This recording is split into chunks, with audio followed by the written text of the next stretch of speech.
One of the greatest obstacles to crafting health and wellness is identifying and controlling inflammation.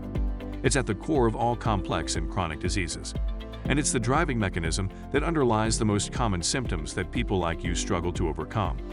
Join us as we explore cutting-edge science and research to give you the information and tools you need to create the quality of life you want and deserve. And now, here is the host of Inflammation Nation, Dr. Stephen Noseworthy. So I'm going to start this episode by filling in some details that I realized I neglected to include when we talked in our last episode about the role of insulin and blood sugar control and potentially flip-flopping male and female hormone profiles. And that missing piece is just, like how do you fix blood sugar? And that's obviously a much larger conversation. We do have some previous episodes where we talked a little bit more detail on that, but I will tell you that if we look at the problem from the general perspective of blood sugar falls into two large categories, low blood sugar conditions and high blood sugar conditions. And of course, if we understand that either one of those profiles or tendencies can increase your insulin either periodically or consistently, then the question again becomes, well, how do we control insulin and how do we control and stabilize blood sugar? And the question is, it depends on what kind of issue you have. So I'm just going to give you a couple of general rules, and I'm going to refer you back to some of the prior episodes and also let you know that at some point in the future, we'll be doing a focus series on each of these blood sugar patterns and go into these things in a little bit more detail. But as a general rule, the primary thing that people need to do when they have a blood sugar and insulin issue is look at diet and lifestyle. Now, supplements can help, certainly, but typically the supplements, at least the way I look at things, supplements take a third seat or a back seat, if you will, to diet and lifestyle changes. So we have to look at how many calories somebody's eating, how many carbohydrates they're eating, what their protein intake is, what their fat intake is, let's say the rhythm and the timing of their eating schedule. Are they eating 3 square meals a day? Are they not really eating meals? Are they just kind of grazing throughout the day? Periodically, are they fasting? Do they do intermittent fasting? And how long of a fasting window and an eating window do they have? Do they do 2 meals a day or OMAD, which is 1 meal a day? All of these have to be assessed before you can actually say, okay, here's how we're going to control your blood sugar. But if the goal is to control insulin, and that's really ultimately the mechanism that causes these hormone profiles to flip-flop and change, we have to look at, again, from these two main categories. If it's a low blood sugar person whose insulin is rising high because when their blood sugar crashes, they eat all kinds of crap and sugar-laden garbage, and their blood sugar and insulin go sky high, then we have to stop that. And so quite often with reactive hypoglycemia, the primary strategy is to make sure that people are eating enough calories throughout the day, that they're eating with enough frequency that their blood sugar doesn't crash and then cause that hyperfeeding and high insulin response. And just to kind of put those elements in place and implement that strategy over a period of time to allow the body to adjust and adapt. Because one of the things that happens with these low blood sugar patterns is it's a constant activation of stress chemistry. And we're going to be talking about the adrenals and stress chemistry today. So that's kind of strategy number one for low blood sugar. It's looking at your eating style, your dietary habits, and so on. If we go to the opposite end of the extreme with high blood sugar and constant insulin elevation, the main key there is still it's diet and lifestyle. Exercise becomes important.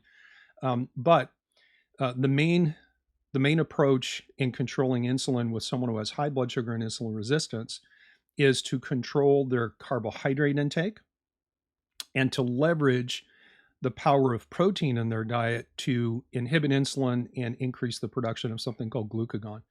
And this is where it's something like calorie restriction or some aspect, some style of intermittent fasting, because you can do it any number of different ways, becomes pretty important for the hyper or high blood sugar people with high insulin. And, controlling your carbohydrate intake, that number is going to be different for different people. I can't tell you that, hey, everyone does better if their carbs are below 120 grams per day. Some people need to go much lower than that, even all the way into ketogenic states where their body is making ketones and they're burning fat for fuel. So there certainly is no one size fits all. But my point in starting out this episode by patching a hole that I left in the last one is to get out this idea, this general concept and principle that you can, do some kind of a self-evaluation and say, first of all, which camp do I tend to fall in? Am I in the low blood sugar side? Am I in the high blood sugar side? And then give you some generalities that you can start considering. Now, you might need help sorting those things out, either, working with someone who does blood work or working with someone, whether that's me or any other qualified expert out there, to look at your individual case and then come up with practical solutions that are personalized and that are unique and specific to you. All right, so we'll leave that there, and we'll go on now to the second pillar of hormone balance and control. The first one is insulin and blood sugar, and the second one is quite intimately tied to that, and that is stress chemistry or your adrenal status. And I'm going to refer you again. We actually spent quite a long time talking about cortisol as a hormone. I think we had at least 4 different episodes, somewhere around there, where we kind of teased out a lot of the details of stress chemistry and hormones. And so I don't want to go back and rehash all those. It's really no point to do that. If you missed those, just look back through the menu, whichever podcast outlet you're using, and just go back and look at the cortisol episodes and listen to those. What I want to do is just, again, talk in generalities and bring out a couple of specific aspects of cortisol and adrenal dysfunction and how it relates specifically to changing hormone profiles, both in men and women. And I'm going to start by saying that you cannot separate stress and inflammation. They're not the same, but they are inseparable. They are intimately interconnected and interdependent. And in fact, one of the ways that stress reactions has an impact on human chemistry is by increasing the production of inflammatory type chemicals. So in one sense, we could say stress equals inflammation, but not because they're the same thing, but just because when one happens, the other happens. We can also flip that around and say when somebody is inflamed, it is a biological stressor to their system and has the potential to increase stress hormones, cortisol, or over time, dysregulate the control system up in the brain, specifically in the hippocampus, and allow the system to become disinhibited. Cortisol levels can rise, and over a period of time, that system can fail to control the circadian rhythm. And so you can get into all kinds of different adrenal dysfunction patterns by being chronically and constantly inflamed, particularly if you have, let's call it a bad brain. Let's say if you have a bad brain at the same time, because again, the adrenal system is the hypothalamic pituitary adrenal axis. It's not just about the gland. It's about the entire system and how the different pieces and parts work together in a harmonious and an integrated way. I'll also point out that, as I've said before, I'm really not fond of terms like adrenal fatigue or adrenal exhaustion. They're not physiologically correct concepts, and they tend to make everything about the adrenal gland, which quite often leads into, let's call them outdated and archaic treatment approaches of taking adrenal extracts or B vitamins and vitamin C, because that's how we make adrenals or make cortisol. And those things are all well and good for minor situations, but I'll just speak for myself. Pretty much every client that I've worked with for the last 15 years is not an acute, temporary problem. We're dealing with people who have years, if not decades, of poor health and dysfunction. Obviously, that's a scale and a spectrum. So when we look at stress chemistry or adrenal balance, one of the main things that we need to talk about and really remind you of, because I did talk about this in the cortisol segment, is to talk about, let's call it the hormone cascade. So we've been talking about reproductive hormones, and it's of note to remind you that all of your steroid-based hormones, which your estrogens, progesterone, and testosterone are, as well as hormones like cortisol, aldosterone, or DHEA, these are all based off cholesterol as their base molecule. And so cholesterol balance plays a role in this. And yes, you can get into trouble with hormone balance by having cholesterol levels that are too low. And that is somewhat counter to, let's say, conventional wisdom, although I put the word wisdom in quotation marks, that says, hey, the lower we can get your cholesterol, the better for your heart and your brain. That's a whole different argument. And I wholeheartedly disagree with that statement, as I believe does the medical literature on that. But nevertheless, we need a certain amount of cholesterol to be able to make all of these different hormones. And one of the things that happens when we have either low cholesterol or we have a challenge in the system where the body starts to prioritize maintaining cortisol balance, it can do that at the expense of other hormones like estrogen or progesterone or testosterone. We'll come back to that. We talked about this in the the cortisol segment, and that is talking about what is called the pregnenolone steal. But let me go back to the big picture again, is that when I started out by saying that stress chemistry and inflammation go hand in hand, they are inseparable and interlinked. And so one of the ways that stress chemistry can alter hormone balance and control is by both the cortisol levels, if they're elevated, as well as the inflammatory problem that comes along with having stress type reactions, has the potential to dysregulate the brain part of your hormonal system. So the adrenal system is the hypothalamic pituitary adrenal axis. The hormonal system is the hypothalamic pituitary gonadal system. So HPA, HPG, we also have HPT, which is your thyroid, but it all starts up in the brain. And so the way this generally works is that the hypothalamus has what we call sensing neurons.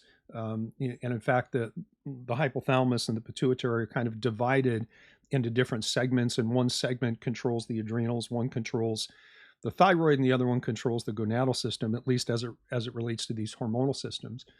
And so what ends up happening is these sensing neurons up in the hypothalamus are constantly sampling the amount of hormones that you have in your bloodstream, because blood flow goes through the hypothalamus, and the neurons there can kind of reach out and pick up a sample of blood and say how much estrogen is in the sample.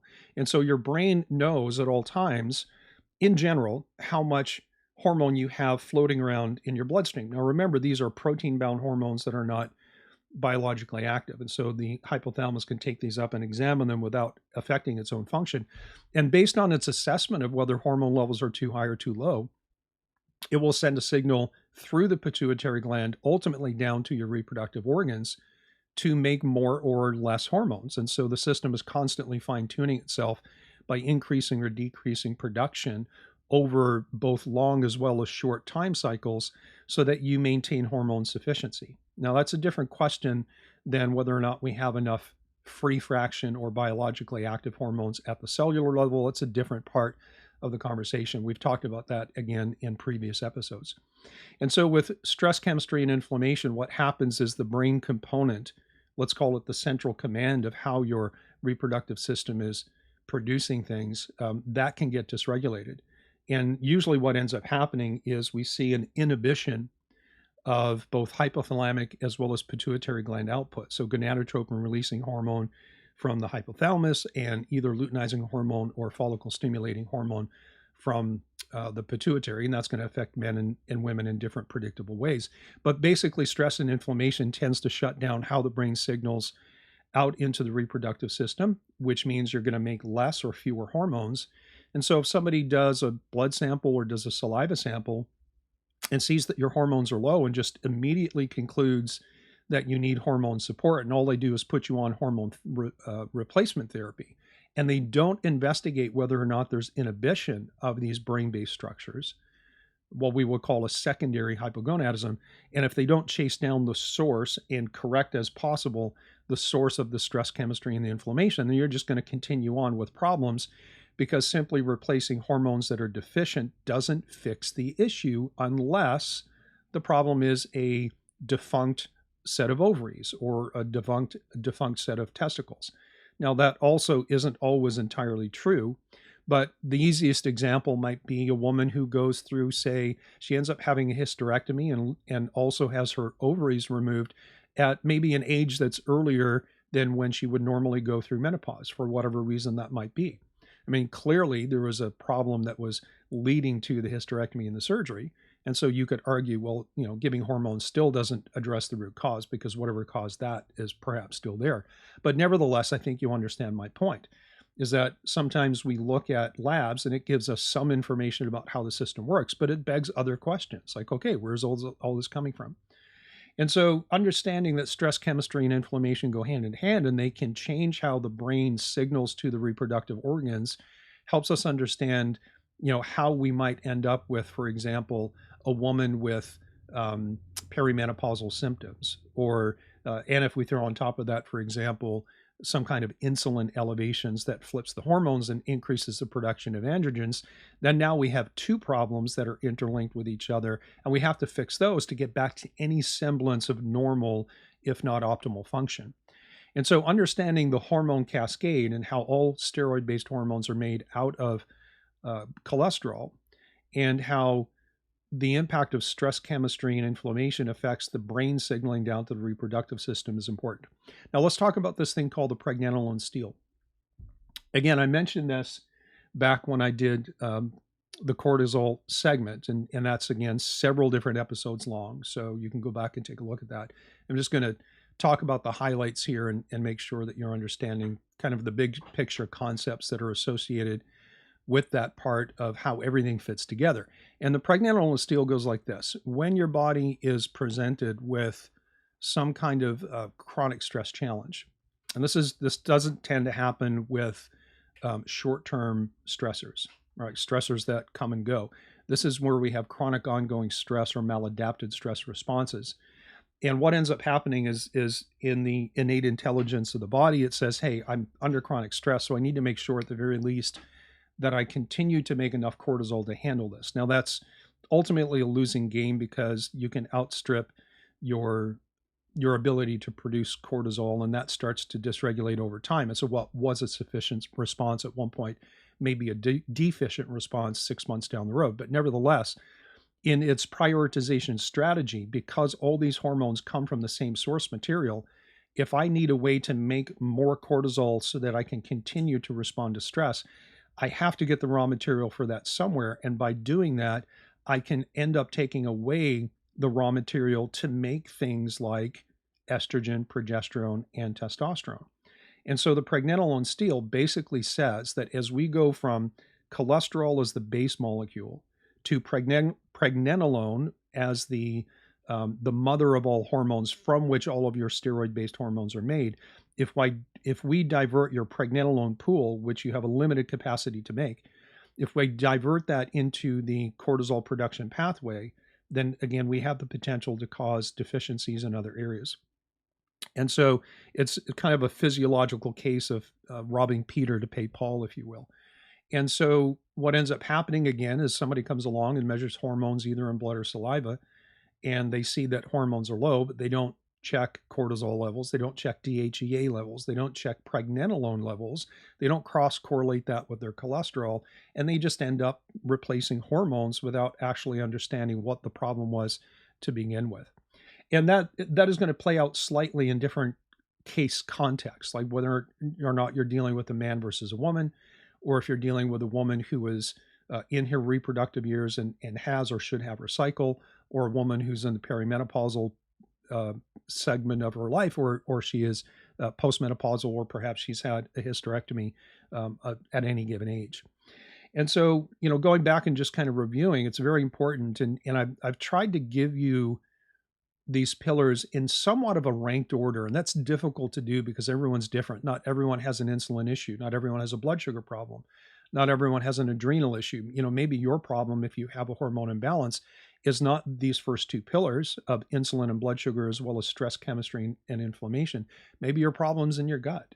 And we'll talk about that in the next episode. Or maybe your problem is detox, or maybe it's a combination of those, or maybe you have a little bit of every pillar.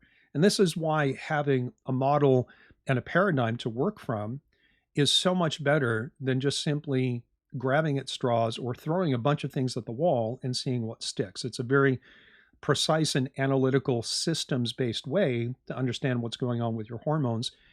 Try to answer the question as to why this is happening, which ultimately leads you to ways that you can change the underlying mechanisms. And that is the ultimate goal of all functional medicine modalities, is to get as close to root cause or an understanding of root cause as possible and address the problem there. And when we do that clinically, we can take complex case scenarios and simplify them down to a short list of things to do instead of trying to do everything.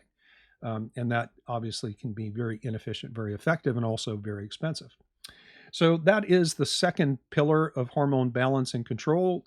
First one was insulin, blood sugar. Second one, stress chemistry, which also links to inflammation, which is itself its own conversation.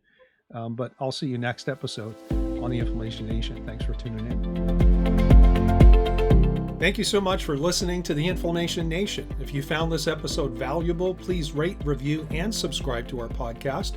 Be the first to know when a new episode drops so that you can stay on top of your game. It also helps others like you find the answers they need.